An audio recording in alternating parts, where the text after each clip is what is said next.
Telugu big boss show త్వరలోనే ప్రారంభం కానుంది. ఇప్పటివరకు 7 సీజన్స్ విజయవంతంగా పూర్తి చేసుకుంది ఈ reality game show. Big boss season 7కు ఎంత క్రేజ్ వచ్చిందో ప్రత్యేకంగా చెప్పాల్సిన అవసరం లేదు. రైతు బిడ్డగా హౌస్లోకి వెళ్లిన పల్లవి ప్రశాంత్ ఏకంగా విన్నర్గా తిరిగొచ్చాడు. తొలిసారిగా సామాన్యుడు విజేతగా నిలవడంతో బిగ్ బాస్ సీజన్ 7కి మంచి టీఆర్పీ వచ్చింది. హౌస్లో పల్లవి ప్రశాంత్ పై సీరియల్ బ్యాచ్ చేసిన గొడవలు, శివాజీ సపోర్ట్, ఇలా నానా రచ్చ జరిగింది బిగ్ బాస్ హౌస్లో. అన్నా, నన్ను బిగ్ బాస్ కు పంపించండి అన్నా అంటూ సోషల్ మీడియాలో రకరకాల పోస్టులు షేర్ చేసేవాడు పల్లవి ప్రశాంత్.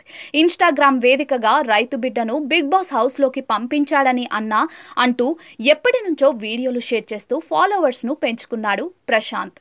ఆ క్రేజ్ తోనే బిగ్ బాస్ సీజన్ 7లోకి ఎంట్రీ ఇచ్చాడు. బిగ్ బాస్ యాజమాన్యంతో పాటు నాగార్జున కూడా పల్లవి ప్రశాంత్ ను ప్రోత్సహించారు. హౌస్ లో టాస్క్లు బాగా ఆడి ప్రేక్షకులకు దగ్గరయ్యాడు ప్రశాంత్.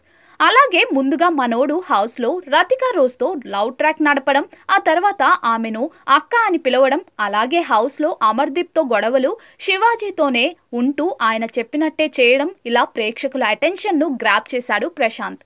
ఏదైతే మొత్తానికి పల్లవి ప్రశాంత్ విన్ అయిపోయాడు.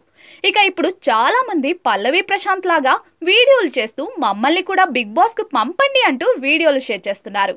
తాజాగా సోషల్ మీడియాలో నెత్తి మీద బొచ్చు లేనోడు అని ఓ వ్యక్తి కూడా తనను బిగ్ బాస్ సీజన్ 8కు పంపాలి అంటూ ఓ వీడియో చేశాడు. ఆల్ ఇండియా అందగాడు రవి అనే పేజ్ నుంచి ఓ వ్యక్తి ఇలా వీడియో తీసి సోషల్ మీడియాలో షేర్ చేశాడు. నన్ను సపోర్ట్ చేసి బిగ్ బాస్ 8కి పంపించండి ఫ్రెండ్స్ అంటూ నెత్తి మీద బిగ్ బాస్ సీజన్ 8 అని రాసుకుని పరిగెత్తుతూ వీడియో తీసి షేర్ చేశాడు. ఈ వీడియో ఇప్పుడు సోషల్ మీడియాలో వైరల్ అవుతోంది. ఈ వీడియోకు నెటిజన్స్ క్రేజీ కమెంట్స్ చేస్తున్నారు. విన్నర్ నువ్వే బ్రో, నువ్వు తప్పకుండా బిగ్ బాస్ 8లోకి వెళ్ళాలి అంటూ కమెంట్స్ చేస్తున్నారు.